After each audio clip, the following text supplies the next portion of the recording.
welcome to New Freedom. Welcome to Position in Neutrality. Is anyone in the room for the first time tonight?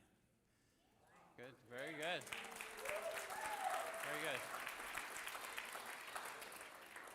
So first of all, welcome. And second, let us warn you in advance, you might experience us just a little different than other meetings of other fellowships you may have attended.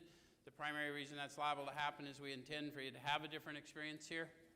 What we do here is we take a look at the suggested instruction for a step or so a week directly out of this book, and we use this book in 12-step recovery. Why?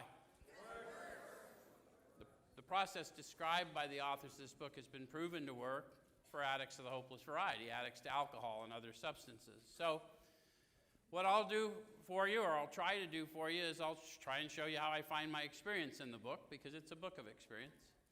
And I'll encourage you to have your experience, and if we both do our job, we'll share a spiritual experience in this room tonight. Any of you been here before can witness for these folks that happened? So for those of you online, you can't see them, but they're raising their hand.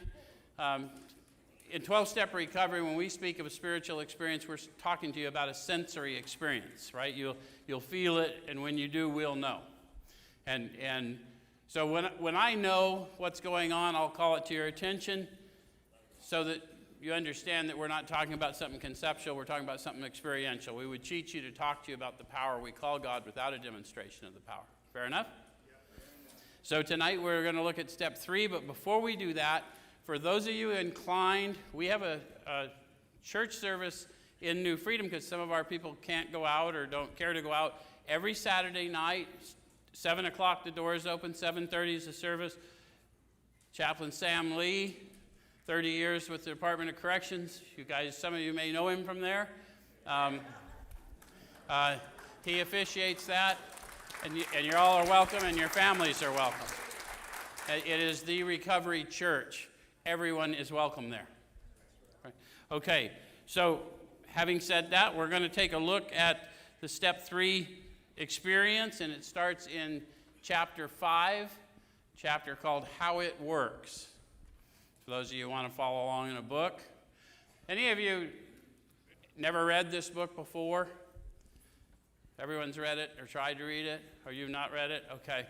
So what you'll learn is this is a very hard book to read. Someone has to show us. And that's really the whole purpose of this. If you read it on your own, it seems like you're reading a story about other people. When someone shows you how to find your experience in it, you realize you're reading a book about you, and it's helping to overcome some of your delusions. And yes, we all have some delusions, even to the present day. So, starts out by saying, rarely have we seen a person fail who's thoroughly followed our path. So there's a promise and a condition. Did you catch it? The promise is what? Rarely have we seen a person fail. So who's we?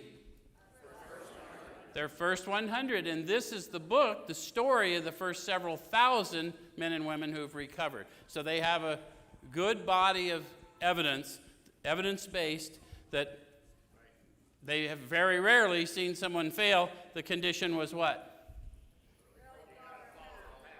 He said followed their path. So it's the first 100. It's not Barney in the back of the room who got a path from Sam. This is their testimony. Notice they did not say paths. They said path. So it's critically important that we have the encounter they have, that we move through the process they did if we want the results they got, because this is their experience, not ours, until we join them in the fellowship of the Spirit, which they'll talk about later. Yeah? Okay. So it says those who do not recover are people who cannot or will not completely give themselves to this simple program, usually men and women who are constitutionally incapable of being honest with themselves. So you might want to know, honest with themselves about what? Any ideas? They've talked to us about the admission, and then they've talked to us about the experience. And they've been very specific about a couple of experiences that we have in common as addicts of the hopeless variety. If you go back to the doctor's opinion, XXV, III, Roman numeral 28, and you go to the bottom of the page, the doctor says that men and women drink essentially because they like the effect produced by alcohol. Yep. How many of you are sober in here tonight? How many of you can still bring to consciousness the effect produced if you allow yourself to? Whew. So I just felt you all do it again. You guys are junkies, aren't you? So, number one, I know what ease and comfort feels like, and I know where to find it, even years sober, even knowing the harm that that's done. So I got it. That is the explanation, the understanding of what admission of powerlessness is. Stone cold sober, a whole room full of people, 300 people, to a person can bring it to consciousness right now. This is something we need to be honest with ourselves about, right?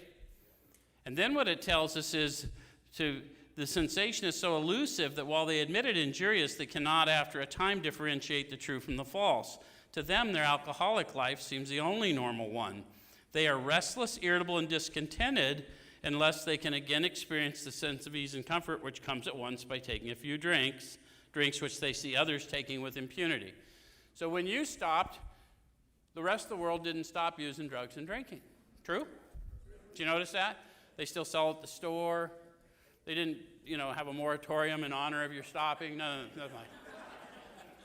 So we're going to live in a world where people seem to do it with impunity. We're going to get more and more distance. Yet, stone cold sober, knowing the harms it's caused me, I can still bring to consciousness that ease and comfort. And when I can't, I'm restless, irritable, and discontent. And I'm starting to look for ease and comfort in other ways. Yes? Okay, that's one thing I got to be honest about. Now let's go to 50 and see what, because that's just past a little chapter called There's a Solution, and then they went into We Agnostics. And so by 50, they're starting to tell us about the tangible experience that's going to replace and surpass that which I've been chasing in the world. Right? And half of the, so no one gets too gnarled up about it, half the original 100 were atheists or agnostics. The other half were believers dying of their addiction.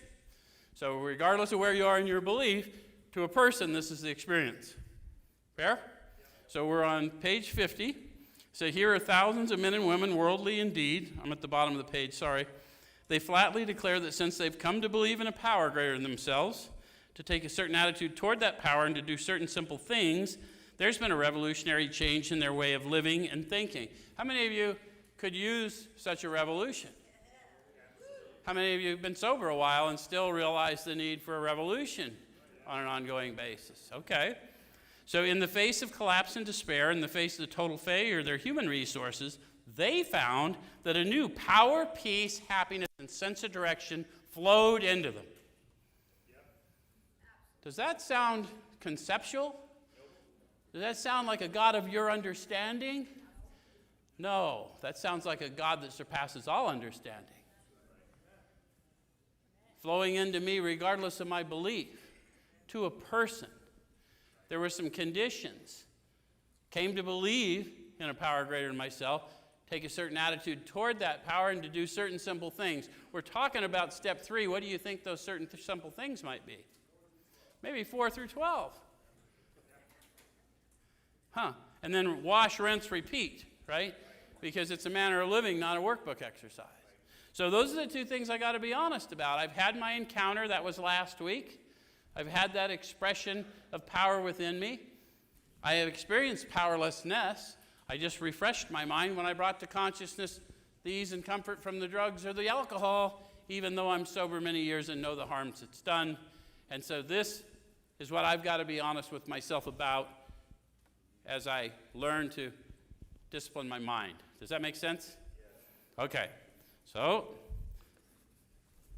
tells us from there that there are such unfortunates. So I laid it out for you logically because Bill Wilson laid it out for us logically. It's more logical to believe than not to believe. Based on our experience, you lay out the case.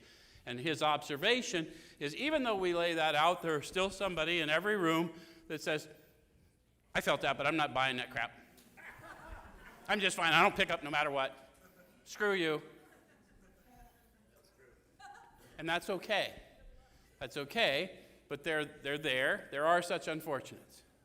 And what it tells us about them is they are naturally incapable of grasping and developing a manner of living which demands rigorous honesty. Guys, until you're out serving, you shouldn't expect complete freedom. None of us lives in complete freedom all the time. All of us have attacks of the mind, but we have learned a manner of living. Number one, my ease and comfort comes from within me instead of in the world, which is a handy little trick to know for an addict of the hopeless variety. Okay, so their chances are less than average. There are those, too, who suffer from grave emotional and mental disorders, but many of them do recover if they have the capacity to be honest. So have you ever met those people in our fellowships with the grave emotional and mental disorders? Have you seen them? Can you bring them to mind? Have you started to figure out it's you? They wrote this book in a very inoffensive way so that we could have self-discovery without self-obliteration, right? It's through a process of coming to realize. And if you don't get what we're saying, everyone who ever goes to a fellowship for the first time looks around and they think, I hope no one here that I know sees me. Like it's a secret that I've been doing this shit, right? Or we go there and we don't think we belong. How many of you, where's my brethren and sisters that have been to a public detox? Do you notice there's a lot of people there we don't want to be like? They tell you, like they told me, that I was there as a patient and not an observer. We always, and everyone you take new always wants to save everyone. Can't get up, but they're saving, because that's what we are. Okay. So our stories disclose in a general way what we used to be like, what happened, what we're like now. So important we get this. We're bearing witness just like they did. It's not what it was like. That was my perception, and it was delusional. What I was like. I was restless, irritable, and discontent. I was full of guilt, shame, and remorse. I was self-absorbed, but I thought you were self-absorbed. And then I encountered this power, and I embarked on this manner of living, and I'm less so today. So much so that I live a life of service to others, and I show up when I say I will. Does that make sense? Okay. What I was like, what happened, what I'm like now. And it's self-evident. We all show up. Right? Okay. So the reason you want to do the steps is to get armed with those facts. And the reason you want to tell it straight is if I just tell you about all the horror stories, we may not relate to one another. But everyone knows the depths of pain that we've discovered in our pits of despair. So if you've decided you want what we have and are willing to go to any length to get it, then you're ready to take certain steps. So we don't oftentimes take the time when we're working with people and you want to slow down. Number one, if you want what we have, they'll say, find someone who's got what you want and then ask them. I ain't we either. No one you meet in modern fellowship's we, so we'd have to see what it is they had if I'm going to do this honestly, right? They said that you had to learn to fully concede your innermost self, that you're an alcoholic. This is the first step in recovery. Can't do that based on a lie. If I honestly don't want it, it ain't going to matter how many times I pretend to ask for it. Does it make sense? So let's go back and see what they had. 25? I'm asking Sean because he keeps me honest. Okay, thanks. Okay, middle of the page. What they had. The great fact is just this and nothing less, that we've had deep and effective spiritual experiences. Deep and effective spiritual experiences. Then they'll have another little piece that you can read about what that looked like to them. The effect of that was that which have revolutionized our whole attitude toward life, toward our fellows, and towards God's universe. So that may not sound like much to you for religious people that have been redeemed and come out of their stupor. But think about atheists and agnostics declared God does not exist or God cannot be proven to exist. That's foolishness. And now they're completely revolutionized in the way they view everything they see. And they recognize that this is God's universe. It's a pretty profound witness for people. Something profound must have happened, don't you think? So then it says the central fact of our lives today is the absolute certainty that our Creator has entered into our hearts and lives in a way which is indeed miraculous. They not only believe God is, they believe God dwells in them to a man. Pretty profound. Power, peace, happiness, sense of direction flowing in and through. Somebody got a little flow there, huh? That's the power we call God. That isn't happening here. That's happening in you. Okay. So he has commenced to accomplish those things for us which we could never do by ourselves. How many of you have had that discovery already? Things just started happening, and you had to be honest. Every once in a while, you kind of wanted to take a little credit. But it's like, shit, man, I did not plan this. Anyone know what I'm talking about? So they go on to tell us that, well, I got to get back to the other part of the book. So do we want what they had? Are we willing to go to any lengths to get it? If we're honest, we're willing to go to certain lengths to get it, and then, keep it, right? I'm willing to listen a little longer. Okay. So then we're ready. If we want what they have, we're willing to go to any lengths to get it, and they'll define any as we go, because it's interesting that any just kind of goes out in front of us, right? All right, so at some of these we balked. Any of you ever looked at the steps on the wall? Said, I can handle that one and that one, but we're going to shade this one a little. We thought we could find an easier, softer way, but we could not. So everyone to a person tried to skimp and found that they could not. So when you try and skimp and find that you cannot, well, welcome to the path. Okay? We have a perfect power that it inhabits our imperfect forms. And we'll grow through that imperfection. Does it make sense? So with all the earnestness at our command, we beg of you to be fearless and thorough from the very start. Some of us have tried to hold on to our old ideas, and the result was nil until we let go absolutely. So the absolutely is a good thing to emphasize, but where did the main problem of the addict come from? Centers in the mind, and that's an old idea factory. How many of you think you know what they mean when they say old ideas? And then you're puzzled by being annoyed at something that you really had no reason to be annoyed. Any of you ever just walked in? So we have these old ideas that only serving others presents to us our old ideas and allows us the healing we need to outgrow them. So remember that we deal with alcohol, cunning, baffling, powerful.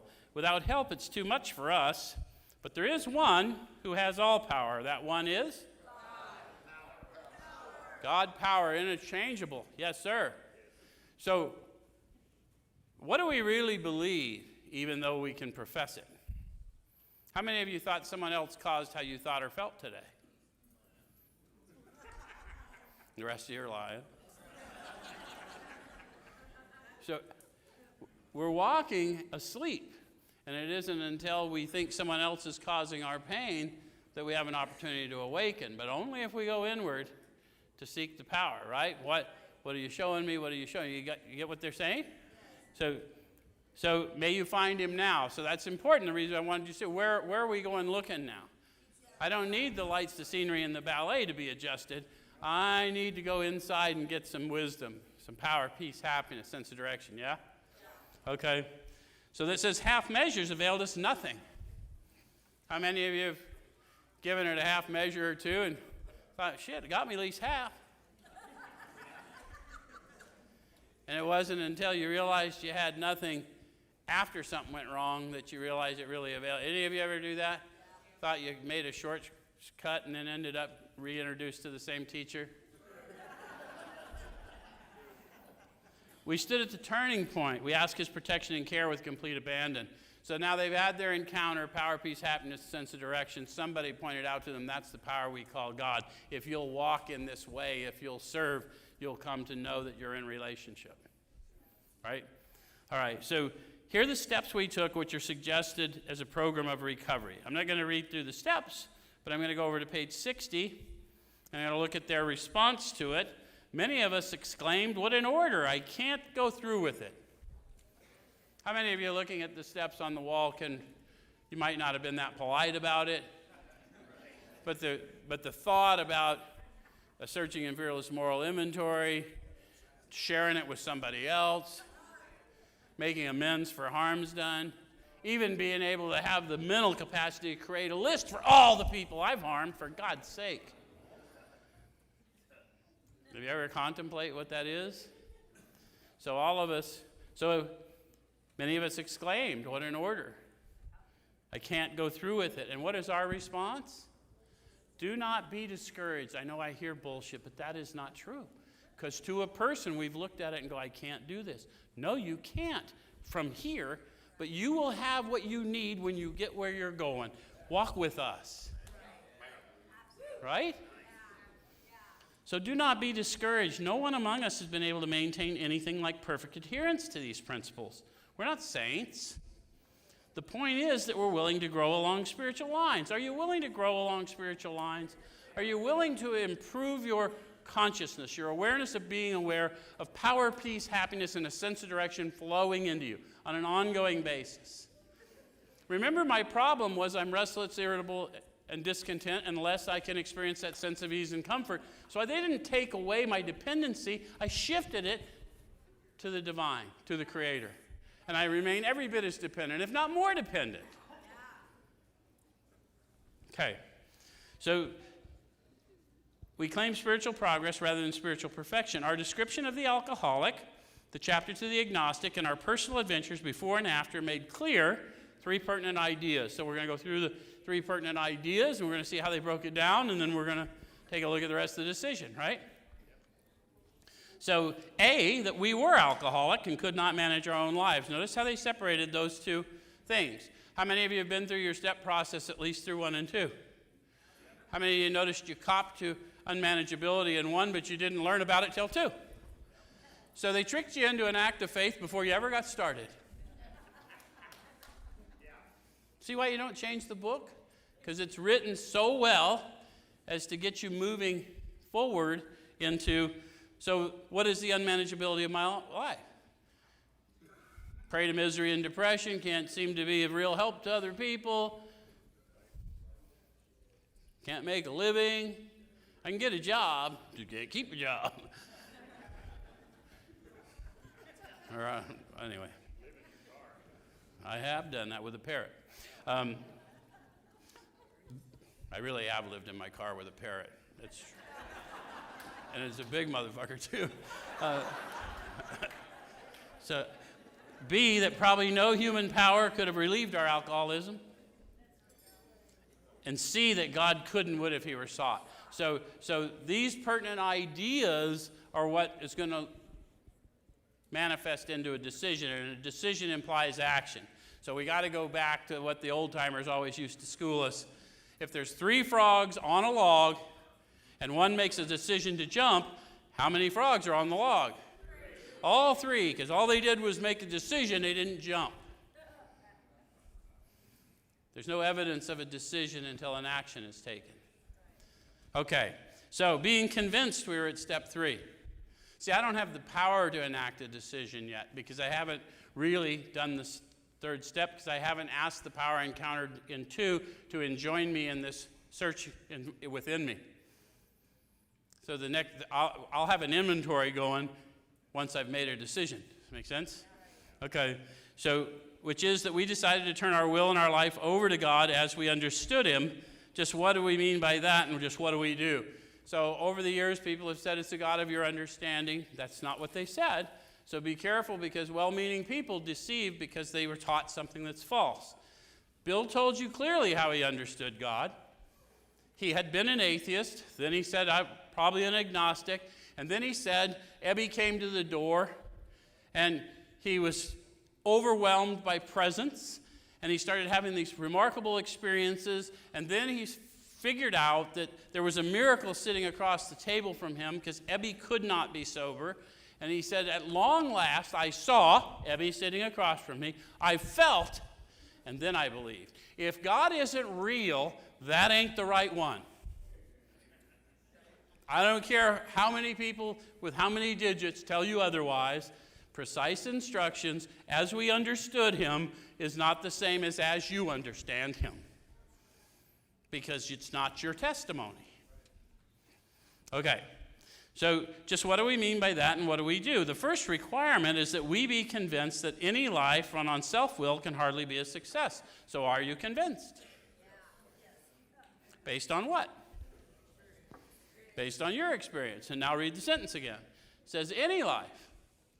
So I've got to be convinced that any life, so I got to quit judging how I'm thinking and feeling by the way I see you act or hear you speak. That's going to require power greater than me. Sometimes I feel like I've just fallen into a bucket of assholes. Right? So on that basis, we're almost always in collision with something or somebody, even though our motives are good. Ever had that experience? Checked your motives are good, and they still didn't respond the way you thought, and you're just fucking with my selflessness.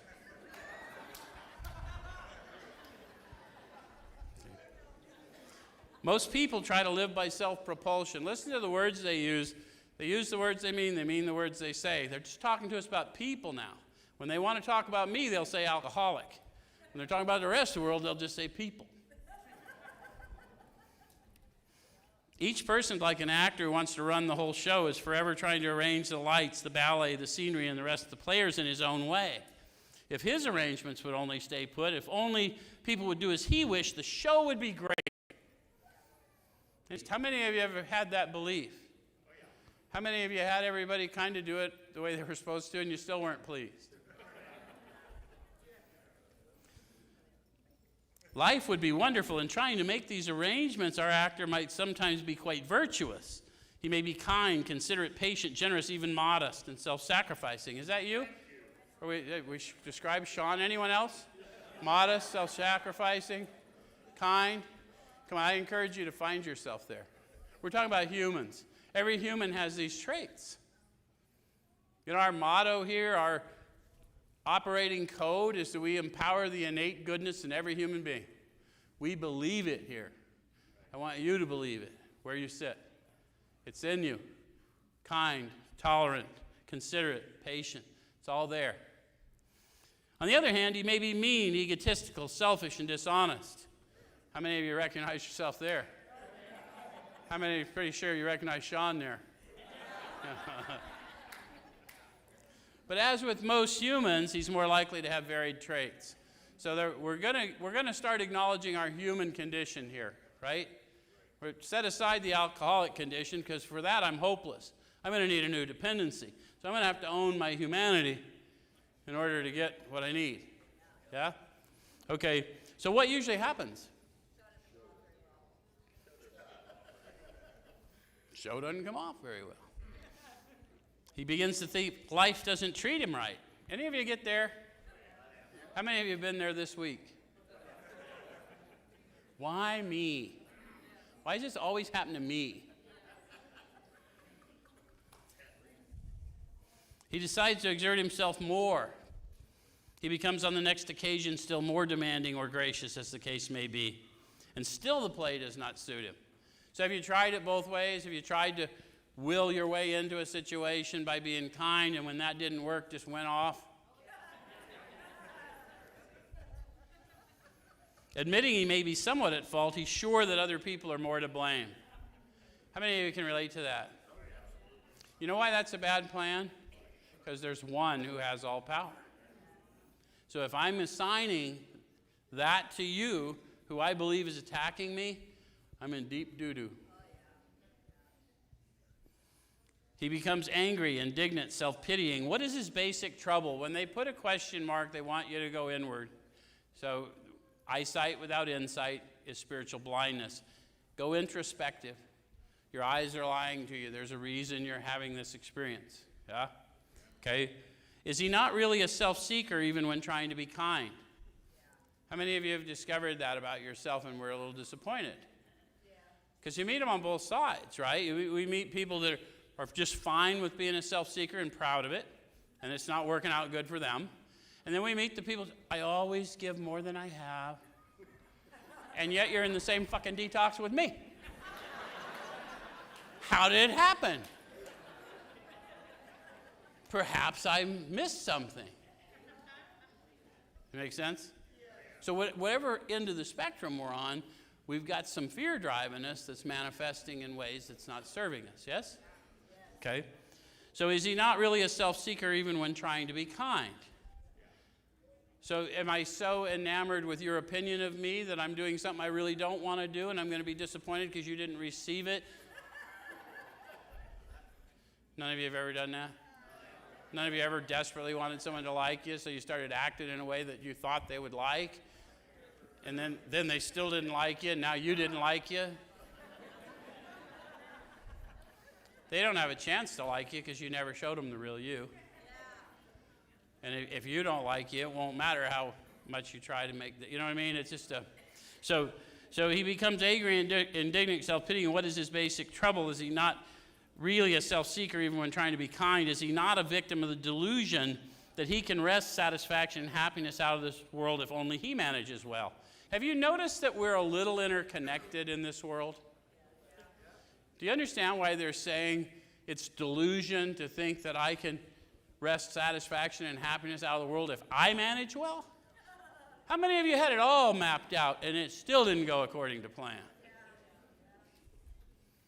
Come on, guys, we know tragedies that are that way. I had a plan for my oldest child. He killed it. It didn't work out. And yet I serve because it's easier than staying in the spirit of grievance. Does that make sense? Okay. So is it not evident to all the rest of the players that these are the things he wants?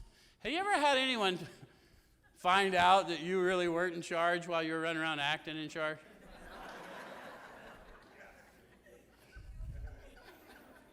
And do not his actions make each of them wish to retaliate, snatching all they can get out of the show? You ever figure out there's a whole bunch of you thought you were in charge and none of you were in charge? Is he not even in his best moments a producer of confusion rather than harmony? Our actor is self-centered, egocentric, as people like to call it nowadays. He's like the retired businessman who lolls in the Florida sunshine in the winter, complaining of the sad state of the nation. The minister who sighs over the sins of the 20th century. Politicians and reformers who are sure all would be utopia if the rest of the world would only behave. The outlaw safecracker who thinks society has wronged him, and the alcoholic who has lost all and is locked up. Whatever our protestations, are not most of us concerned with ourselves, our resentments, and our self-pity? And if we can own that, then we'll know what they mean that I've been defeated by manifestations of self. Right? So the reason I'm going to want to look in my inventory is see what those manifestations of self are, because the object of this manner of living is for you to not think, not believe, but to know who you are and whose you are. And once you know that, then you'll just continue to grow, because that's he who began a good work in you will see it to completion. Self-centeredness, selfishness, self-centeredness, that we think is the root of our troubles. Driven by 100 forms of fear, self-delusion, self-seeking, and self-pity, we step on the toes of our fellows and they retaliate. Sometimes they hurt us seemingly without provocation, but we invariably find at some time in the past we've made decisions based on self which later placed us in a position to be hurt.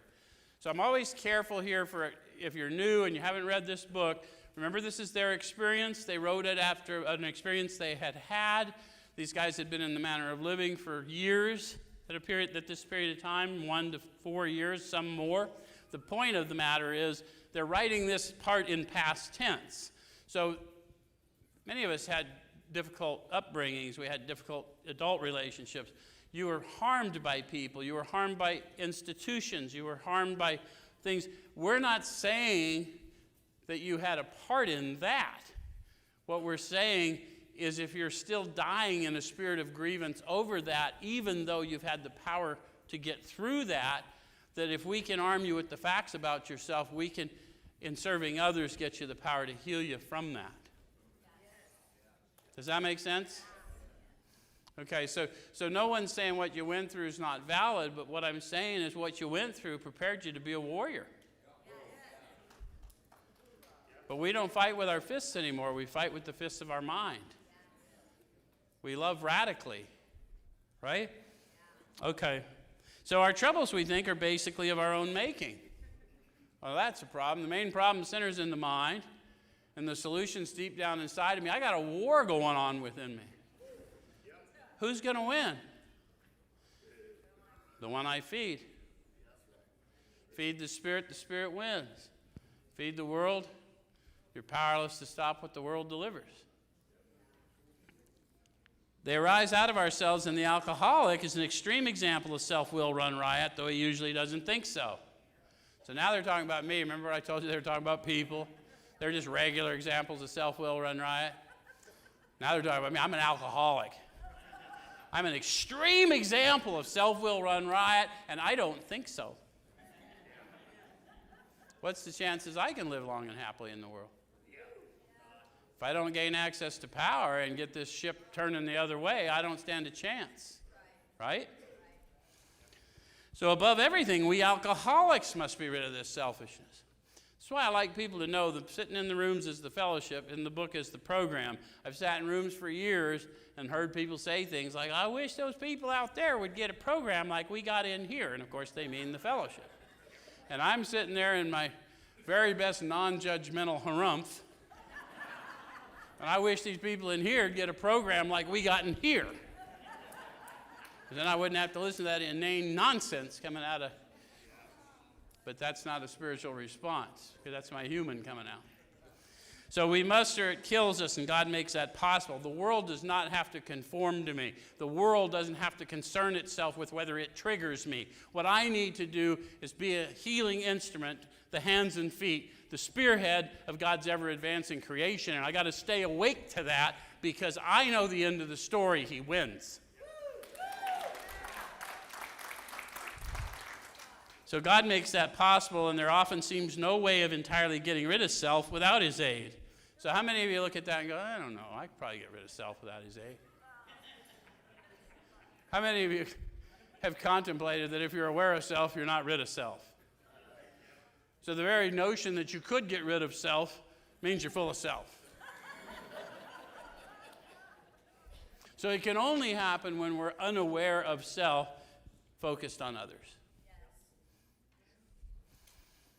So there often seems no way of entirely getting rid of yourself without his aid. Many of us had moral and philosophical convictions galore, but we could not live up to them even though we would have liked to. Have you ever had that experience? Neither could we reduce our self-centeredness much by wishing or trying on our own power. So how many of you tried? They said we had to have God's help. So by this point they're telling you, I know God's real. God is philosophical comfort. So when I'm in a storm within me and I'm wanting to lash out at you, if I can resist lashing out at you and say, God, comfort me, then I have the ease and comfort I need in the world without going out in the world to get it. I don't have to arrange the lights and the scenery and the ballet. All right, so this is the how and the why of it. First of all, we had to quit playing God. Why? Because it didn't work, which is why we come to recovery fellowships and reentry centers and things, right? Because whatever we were doing wasn't working as well as we had mapped out. So next, we decided that hereinafter in this drama of life, God was going to be our director. So what does a director do? So I don't need to go take action that's not given to me, right? Any of you ever discovered that your opinion was worth less to others than it was to you? Even professionals get their money first before they render an opinion. Just so you know. God was going to be our director. He's the principal and we're his agents. He's the father and we're his children. Most good ideas are simple, and this concept was the keystone, the new and triumphant arch through which we pass to freedom. The idea of a concept is that there is a God, and he is supreme, and I am an actor in this play that is my life. Make sense? You guys ever figure out why we get everything arranged and it still doesn't turn out? Because this is the show that's my life. And while I'm out there arranging the lights, the scenery, and the ballet, I'm not there to play my part when the light pans to me. So the show couldn't come off because I wasn't ready. I wasn't ready to play. So, it goes on to tell us on page 63 that when we sincerely took such a position, all sorts of remarkable things followed. Those of you that are of the Christian faith, signs and wonders follow us. Those of you who are not, half the original fellowship were atheists and agnostics, the other half were believers. But believe that. The blind see, the lame walk, the captives are set free.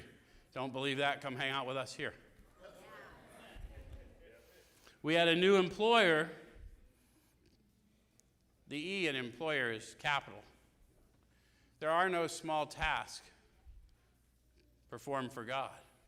Any of you ever had a job that you felt diminished in? Any of you come to know your Creator and found out there's no such thing? There's no job which you're assigned when He's your employer that is diminishing. In fact, take care of the simple things and more will be added. And if you don't believe that, watch. I watch the people move in here and they got one white box. And when they leave, they got like a whole luggage cart full of stuff. That's 90 days.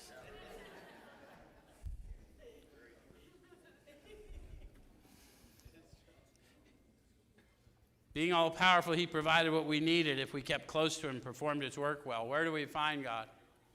Deep down inside. How do I keep close to Him? They're going to teach me about prayer and meditation, searching fearlessly. They're going to teach me a manner of living that keeps me close in consciousness and awareness of being aware to the power we call God. And His work is what? If you love me, feed my sheep. That's His work. Go, you're healed, go heal. Right? Okay. So He provided what we needed if we kept close to Him and performed His work well. Established on such a footing, we became less and less interested in ourselves. Given that self was killing me, isn't it good that once I'm on that footing, once I'm following the Redeemer, that I become less and less interested in self? Not because I want to be less interested in self. To try and be less interested in myself is to focus on self. But if I'll focus on you and how to meet your needs, I'll just be less and less interested in myself. Our little plans and designs. How many of you discovered that even no matter how big your plans and designs may have been for your life, they would have missed the mark?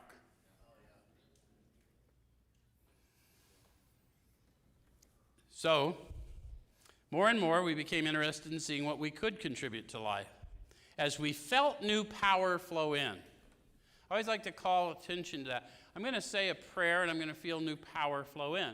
And it's going to enable me to enact a decision. First, to find out the facts about me and to share them with somebody else and come to know this experience we call God as an informing spirit and a teacher. Yeah? Because I'm going to learn all that by the fifth step. It's a lot, but it really will happen. So as we enjoyed peace of mind, how many of you would just love to? Where's my guys that are fairly new and have trouble sleeping still? Well, I know you're here. Enjoying peace of mind is better than any dope we've ever even considered, isn't it? Dude, it happens for everyone. Everyone. We've got to grow in relation because sleep is a gift of the divine. And it all comes in new identity. As we felt new power flow in, as we enjoyed peace of mind, as we discovered we could face life successfully, as we became conscious of His presence. See, I know I can face life successfully when I'm aware of the presence of the Creator of the universe. And all that happens when I'm in fear is I've lost identity temporarily. So we began to lose our fear of today, tomorrow, or the hereafter. We were reborn. And in case any of you think I'm getting over religious, there's their experience. I'm not afraid today. I'm not afraid of tomorrow because today's all I got to deal with. And I'm not afraid of the hereafter because mine's sealed. Make sense? So we're now at step 3. That guy's been talking forever, and he said that like 30 minutes ago. So, it says, many of us said to our Maker, as we understood Him. Notice it's in italics. You'll see that on every time they put it on the wall. You notice it's always as we understood Him, so you got to go back to who we is, and it's always understood, not understand. Because the God I understood then is not the God I understand now, because having formed this relationship and worked at improving my conscious relation, I now move in his understanding. Well, who needs mine? He lives in my future. Why do I want my understanding? Anyone know what I'm talking about? Okay, so God, I offer myself to thee to build with me and to do with me as thou wilt. Relieve me of the bondage of self, that I may better do thy will. Take away my difficulties, that victory over them may bear witness to those I would help of thy power, thy love, thy way of life. May I do thy will always. Then they give us a cautionary tale. We thought well before taking this step, making sure we were ready, that we could at last abandon ourselves utterly to him. So I'm going into a state of preparedness. I have to know what's in front of me. I know there's an inventory. I know there's a confession. I know there's a preparation for a list of amends. They're going to free me up, fit me in the Spirit. I'm going to start growing in prayer and meditation, all in preparation so that I can go out and find the hopeless in the world and introduce them to the power that restores. And not for a minute, for a lifetime, right? So it's not a little decision, so I want to contemplate. I'm going to need power to do that. I've been gung-ho about joining shit all my life, and I didn't stick. So it takes power to stick, right? Okay. That we can at last abandon ourselves utterly to him. I only point that out to you because over the years people have printed that on a card and put an amen on it. You'll notice there is no amen here. I'm not asking for agreement because my eyes aren't open yet. So I can't at last abandon myself utterly to him because I don't even know what I'm looking at. I haven't counted the cost before I started the journey, which is a fundamental flaw. So there is no amen here because I'm not asking for agreement. What I'm asking for is power to look inward and find out what I was like, what happened, what I hope to be like going forward. Right? Okay. So then it goes on to tell us we found it very desirable to take this spiritual step with an understanding person, such as our wife, best friend, or spiritual advisor. How many of you have wanted to do that? I want to say this prayer with somebody. I want to say this prayer in a group. I want to say this prayer with whatever. So a lot of people do that, so they're going to give us a caution about that. It's better to meet God alone than with one who might misunderstand. So do not yoke yourself to unbelievers. Do not enter in lightly to a decision. There's an effect produced. You definitely want not to have the effect dampened. People that don't understand really can't come in agreement with what you're agreeing to. Have you ever had people that knew you, okay, you're in that 12-step thing. Why you got to go to this meeting? Dude, it ain't about the meetings. Well, you haven't drank in years. Yeah. Fucking working, huh?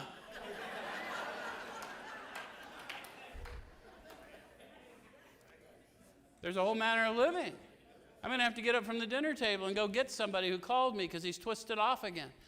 And they're going to expect, why would you do that? Well, because it's insurance, dude. Remember what a train wreck I was? Remember that house we burned down together?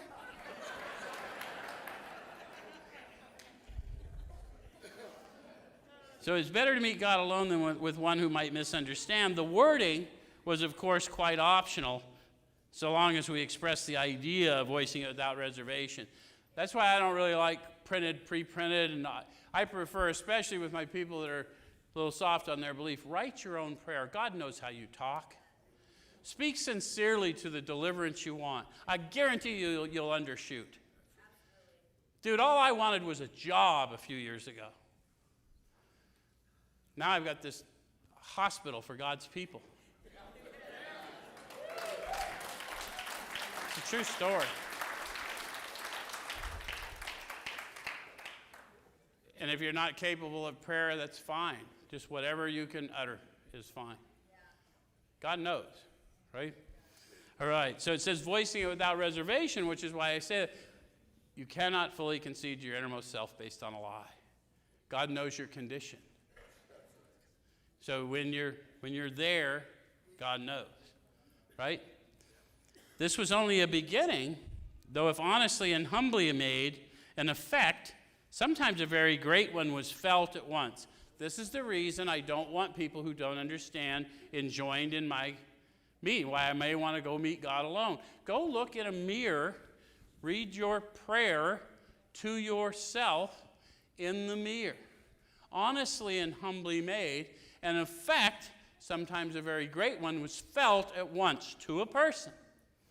And some of them they did with people, so they felt them feeling it. How many of you have done a second or a third step with someone and felt them get hit with the Spirit? There ain't no denying that. How many of you have had them try and deny it and you go, well, you and I both all lit up. You can lie all you want to. Right? You can't lie to me without my permission. If you got hit by the Holy Ghost, you don't have to get up and dance for me to know. I got my hit. Sit there quietly. Right? That's why we do fifth steps too. We get them through 2 and 3. We can't wait for 5 when they really unburden. So sometimes none of that will happen. So I'll tell you a little story, and then I'm going to be done a little early tonight. One time I was working with a guy who had been in recovery for 10 years, and he had never done the steps, which is not very uncommon, unfortunately. And he encountered me, and I said, dude, you might want to do the steps. I mean, that's the program. Here is the program of recovery suggested, right? It's not a meeting list. It's a steps. So he said, okay, cool. So I went through and did a 1, 2, 3 with him. And then I said, just sit tight with that. I said, say your prayer later at night, and then call me and tell me what the effect was.